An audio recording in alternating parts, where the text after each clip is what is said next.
Salam dalam kasih Tuhan Yesus Kristus.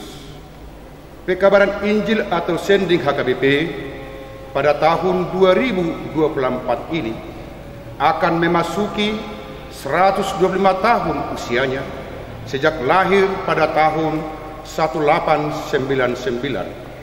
HKBP terus bergerak memenuhi panggilan Yesus Kristus memberitakan Injil ke seluruh dunia. Gereja kita akan mengadakan perayaan jubileum 125 tahun Pekabaran Injil atau Sending HKBP di bawah terang tema Kamu adalah Surat Kristus.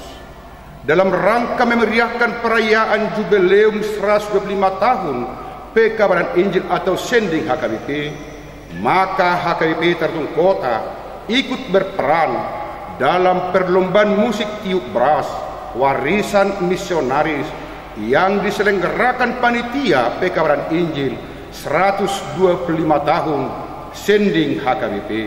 HKBP Tertung Kota mengucapkan selamat sukses Pekabaran Injil atau Sending HKBP. Tuhan memberkati. Horas, horas, horas.